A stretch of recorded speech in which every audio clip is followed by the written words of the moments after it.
O primeiro campeão mundial de xadrez americano, uma história de conquista. Você sabia que um americano desafiou as maiores potências do xadrez e conquistou o título mundial? Hoje, vamos explorar a incrível história do primeiro campeão mundial de xadrez americano. Descubra sua jornada, seus desafios e o legado que ele deixou para o xadrez mundial. E fique até o final para saber como essa conquista mudou o cenário do xadrez para sempre. A jornada de Bob Fischer ao topo do mundo. Robert James Fischer, mais conhecido como Bob Fischer, nasceu em Chicago em 9 de março de 1943 e cresceu no Brooklyn, Nova York. Desde cedo, ele mostrou um talento extraordinário para o xadrez, aprendendo a jogar sozinho com apenas 6 anos de idade. Seu amor pelo jogo era tão intenso que ele passava horas estudando posições e jogadas em livros e partidas famosas. Fischer rapidamente despontou como um prodígio no cenário americano, vencendo o Campeonato dos Estados Unidos aos 14 anos, tornando-se o mais jovem campeão nacional da história na época. O caminho para o título mundial. Fischer enfrentou desafios formidáveis para chegar ao campeonato mundial. Desde jovem, ele demonstrava uma determinação sem igual, que beirava a obsessão. Seu estilo agressivo e criativo no tabuleiro contrastava com sua personalidade introvertida e, muitas vezes, polêmica fora dele. Durante sua carreira, Fischer desenvolveu uma reputação de perfeccionismo, dedicando-se a analisar cada detalhe de suas partidas para encontrar a melhor estratégia. Em 1970, Fischer iniciou sua escalada definitiva ao título mundial, participando do torneio de candidatos, que determinava o desafiante ao atual campeão. Ele venceu todas as suas partidas com uma precisão impressionante, um feito nunca antes visto na história do torneio. Seu domínio absoluto sobre jogadores de elite como Tigran Petrosian e Bent Larsen destacou sua superioridade. O match do século, Fischer x Spassky, 1972. O confronto pelo título mundial em 1972 contra Boris Spassky foi mais do que uma disputa de xadrez. Realizado em Reykjavik, Islândia, o evento foi carregado de simbolismo político, representando a rivalidade entre os Estados Unidos e a União Soviética durante a Guerra Fria. Fischer, o desafiante americano, era visto como um gênio solitário enfrentando o Império Soviético, que havia dominado o xadrez mundial por décadas. Desde o início, o match foi cercado de tensões. Fischer quase desistiu da competição devido a disputas sobre condições financeiras e organizacionais, mas acabou aceitando participar após uma intervenção direta do então secretário de Estado dos Estados Unidos, Henry Kissinger. No tabuleiro, Fischer começou mal, perdendo a primeira partida por um erro estratégico e desistindo da segunda em protesto contra as condições da sala de jogo. Porém, a partir da terceira partida, Fischer mostrou por que era considerado um dos maiores jogadores de todos os tempos.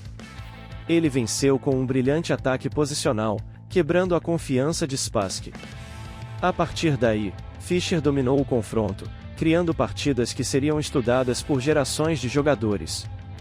Ele venceu o match por 12,5 a 8,5, tornando-se o primeiro campeão mundial americano de xadrez. O estilo único de Fischer. O xadrez de Bob Fischer era uma mistura perfeita de criatividade, cálculo preciso e profunda compreensão posicional. Ele revolucionou o jogo ao introduzir abordagens inovadoras, como sua preferência pelo sistema de abertura Ruy Lopes e sua insistência em explorar variações menos populares para surpreender seus adversários. Fischer também foi um dos primeiros jogadores a defender a ideia de que o preparo físico e mental eram igualmente essenciais para o sucesso no xadrez. A jornada de Bob Fischer para o título mundial. Bob Fischer não se tornou campeão mundial de xadrez da noite para o dia. Sua trajetória foi marcada por um longo processo de aperfeiçoamento, desafios psicológicos e uma busca incessante pela perfeição no tabuleiro. Os primeiros passos e o crescimento rápido.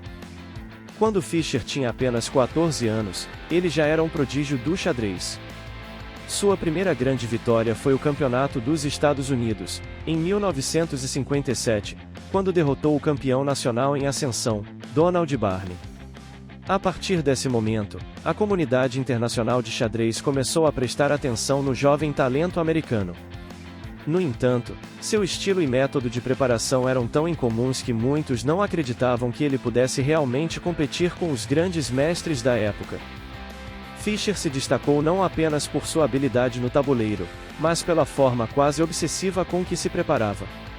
Ele estudava cada jogada, cada abertura, cada variação, o que o levou a se tornar uma figura solitária, afastada das convenções sociais. No entanto, sua dedicação e amor pelo jogo eram evidentes. Ele aprimorava constantemente seu repertório e fazia mudanças drásticas em suas táticas e estratégias, algo que muitos jogadores de sua época evitavam.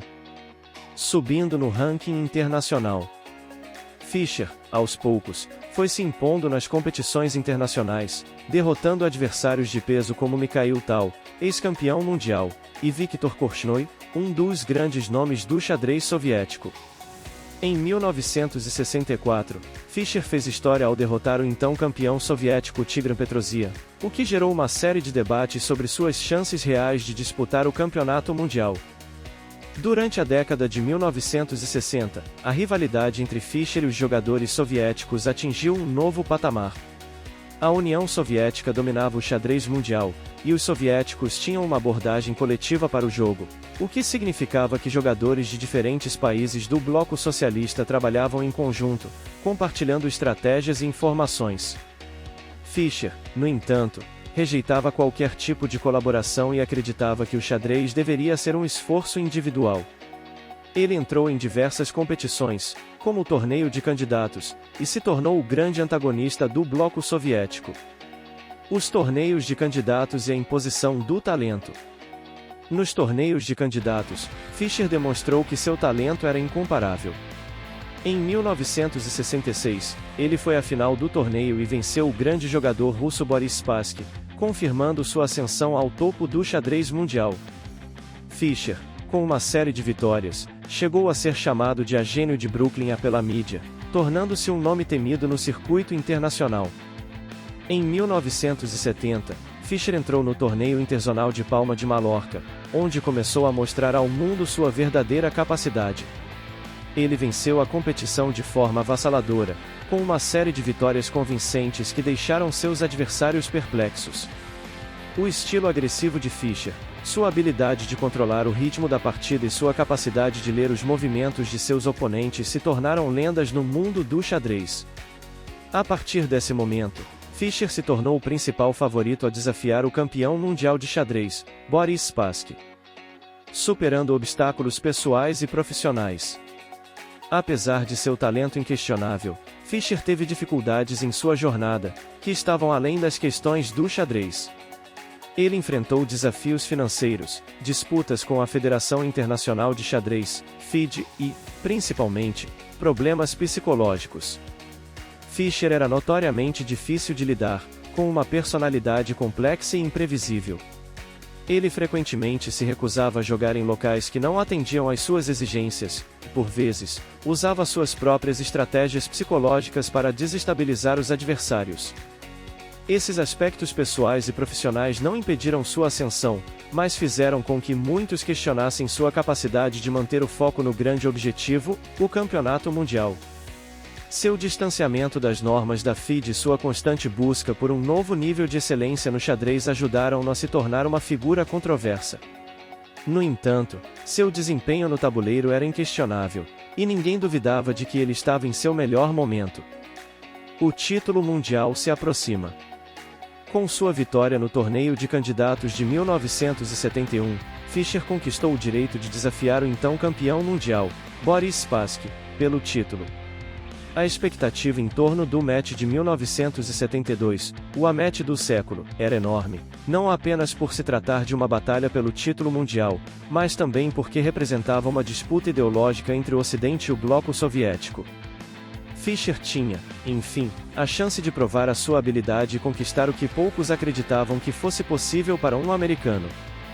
Fischer, com sua disciplina intransigente, mostrou ao mundo que sua preparação era inigualável. Ele estava pronto para enfrentar Spassky em uma batalha histórica pelo Campeonato Mundial de Xadrez. Essa jornada de Fischer para o título mundial é marcada por sua dedicação incansável, superação pessoal e inovação no xadrez. Ao longo de sua carreira, ele demonstrou uma verdadeira revolução na forma de jogar e pensar o jogo. A chegada ao campeonato mundial foi apenas a culminação de anos de trabalho árduo e perseverança. História completa e a ascensão de Bob Fischer ao título mundial. A infância e os primeiros passos no xadrez. Bob Fischer cresceu em um ambiente modesto, criado principalmente por sua mãe, Regina Fischer, em Nova York. Desde cedo, Fischer demonstrou uma mente brilhante e uma fixação singular pelo xadrez. Aos 6 anos, ele aprendeu o jogo com um tabuleiro que ganhou de presente e rapidamente se apaixonou. Sua obsessão era tamanha que ele praticava incansavelmente, analisando partidas em livros e revistas, muitas vezes sozinho. Essa autodisciplina e dedicação extrema se tornariam características marcantes de sua trajetória. Aos 13 anos, Fischer já era uma força no cenário competitivo, chocando o mundo com sua famosa partida do século contra Donald Barney, onde demonstrou uma compreensão estratégica e uma visão tática muito além de sua idade. Essa partida não apenas anunciou sua chegada ao cenário internacional, mas também deixou claro que ele era um jogador especial, com o potencial de transformar o xadrez para sempre. A isolação e o aperfeiçoamento técnico. Uma das peculiaridades de Fischer era sua tendência a trabalhar sozinho. Diferente da maioria dos grandes mestres de sua época, que se beneficiavam de equipes de analistas e treinadores, Fischer preferia estudar por conta própria. Ele mergulhava em coleções de partidas históricas, explorando nuances estratégicas que muitos de seus contemporâneos ignoravam. Essa abordagem solitária foi tanto uma força quanto um desafio, já que o isolava de outros jogadores e do sistema cooperativo que era comum na União Soviética.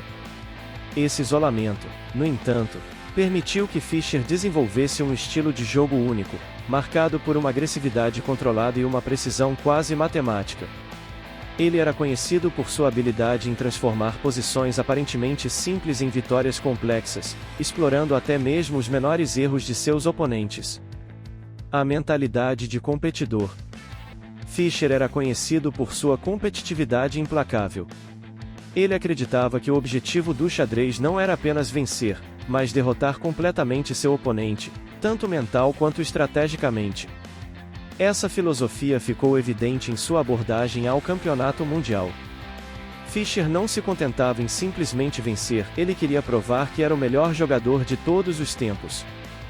Essa mentalidade o levou a ser extremamente meticuloso em sua preparação. Ele analisava cada abertura, cada meio-jogo e cada final com uma intensidade que beirava a obsessão. Sua preparação era tão profunda que ele frequentemente surpreendia seus adversários com jogadas que nunca haviam sido vistas antes, forçando-os a jogar fora de suas zonas de conforto. Os obstáculos fora do tabuleiro. Embora seu talento no tabuleiro fosse indiscutível, Fischer enfrentava muitos desafios fora dele. Ele tinha uma personalidade difícil, frequentemente entrando em conflito com organizadores de torneios, patrocinadores e até mesmo colegas jogadores. Fischer exigia perfeição em todos os aspectos das competições em que participava, desde as condições de iluminação até os prêmios em dinheiro. Em várias ocasiões, essas exigências quase custaram sua participação em partidas importantes. Durante o Campeonato Mundial de 1972, Fischer ameaçou se retirar diversas vezes devido a questões como o posicionamento das câmeras e o valor da premiação. Embora essas ações fossem vistas como excêntricas, elas também mostravam o quanto Fischer estava determinado a competir em suas próprias condições, garantindo que nada o distraísse de seu objetivo final. O contexto sociopolítico e a psicologia do jogo. Fischer também se destacou por sua habilidade em usar o contexto político e psicológico a seu favor. Durante a Guerra Fria, o match entre Fischer e Spassky não era apenas uma disputa esportiva, era um evento carregado de simbolismo político. Fischer entendeu isso e usou o momento para se projetar como um indivíduo que desafiava não apenas seu oponente, mas todo o sistema soviético de xadrez. Essa abordagem ajudou Fischer a ganhar apoio popular nos Estados Unidos e em outros países ocidentais, transformando-o em uma figura pública de renome mundial. Ao mesmo tempo, sua habilidade em desestabilizar psicologicamente seus adversários no tabuleiro era inigualável. Fischer jogava com um foco tão intenso que muitos de seus oponentes desmoronavam sob a pressão. A conquista em Reykjavik. O match pelo Campeonato Mundial de 1972 em Reykjavik, Islândia, foi o ponto culminante da carreira de Fischer. Cada partida foi um espetáculo, com Fischer demonstrando sua habilidade em adaptar-se rapidamente às estratégias de Spassky e impor seu estilo de jogo. A vitória não foi apenas uma demonstração de sua superioridade técnica, mas também de sua capacidade de superar adversidades e se manter calmo sob extrema pressão. Fischer não apenas venceu Spassky, ele quebrou décadas de domínio soviético no xadrez e se estabeleceu como um dos maiores jogadores de todos os tempos. Sua vitória foi celebrada como uma conquista não apenas para ele, mas para todo o Ocidente. Após conquistar o título mundial, Fischer se retirou das competições por mais de 20 anos, mas seu legado permaneceu vivo. Seu impacto no mundo do xadrez vai muito além de suas vitórias, inspirando gerações de jogadores a explorar a beleza e a complexidade do jogo. A revolução do estilo de jogo. Uma das contribuições mais marcantes de Bob Fischer foi a transformação do estilo de jogo no xadrez competitivo. Antes de sua ascensão, o xadrez era dominado por jogadores que seguiam escolas tradicionais e estratégias coletivamente desenvolvidas. Fischer trouxe uma abordagem inovadora, que combinava agressividade calculada com uma profunda compreensão posicional. Ele não tinha medo de desafiar convenções e frequentemente surpreendia seus oponentes com táticas inesperadas. Sua habilidade em transformar aberturas aparentemente comuns em armas letais foi um marco de sua carreira. Por exemplo, ele popularizou o gambito do bispo em partidas importantes, demonstrando que até mesmo aberturas menos favorecidas poderiam ser devastadoras nas mãos de um mestre inovador. Fischer redefiniu a importância do estudo independente da criatividade no xadrez, inspirando gerações de jogadores a pensar além das normas estabelecidas. A batalha contra o sistema. Fischer também desafiou o status quo fora do tabuleiro. Ele foi um dos primeiros jogadores a exigir melhores condições para os competidores, como prêmios em dinheiro mais altos e locais de jogo adequados. Suas exigências, muitas vezes vistas como caprichosas na época, ajudaram a profissionalizar o xadrez, elevando-o a um patamar mais respeitado como esporte. Sua luta constante contra o sistema culminou em mudanças na forma como os torneios eram organizados, beneficiando futuras gerações de jogadores. Ele também foi um defensor de regras justas, criticando práticas que considerava desleais, como o trabalho em equipe entre jogadores soviéticos durante torneios internacionais. O impacto cultural de Fischer. Fischer não foi apenas um jogador, ele se tornou um ícone cultural. Sua vitória no Campeonato Mundial de 1972 foi celebrada em todo o mundo, especialmente nos Estados Unidos, onde ele se tornou um símbolo da genialidade americana durante a Guerra Fria. Ele apareceu em capas de revistas, programas de televisão e até mesmo em documentários, popularizando o xadrez em um nível sem precedentes. Essa popularidade ajudou a atrair novos jogadores para o jogo, muitos dos quais se inspiraram em Fischer para iniciar suas jornadas no xadrez. Até hoje, sua influência pode ser vista na forma como o xadrez é tratado como uma combinação de arte, ciência e competição. O declínio e o mistério de Fischer. Apesar de suas conquistas, Fischer teve um declínio abrupto após sua vitória. Ele se afastou do mundo competitivo, recusando-se a defender seu título em 1975 devido a disputas com a FIDE sobre as condições do match. Esse afastamento apenas aumentou o mistério em torno de sua figura, transformando-o em uma lenda viva. Embora tenha se retirado do xadrez profissional, Fischer continuou a impactar o jogo.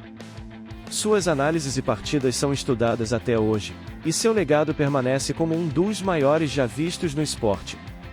Um chamado para o futuro do xadrez. A história de Bob Fischer não é apenas sobre suas vitórias e contribuições, é também um lembrete do poder da dedicação e da paixão. Ele provou que o xadrez é mais do que um jogo, é um campo onde criatividade, estratégia e coragem se encontram. Se você ficou fascinado pela história de Bob Fischer e quer explorar mais sobre o mundo do xadrez, não se esqueça de se inscrever no canal, deixar o seu like e compartilhar este vídeo com seus amigos. Seu apoio nos ajuda a trazer mais histórias incríveis como essa e a manter viva a paixão pelo xadrez. Vamos juntos explorar o legado desse esporte fascinante e aprender com os maiores mestres de todos os tempos.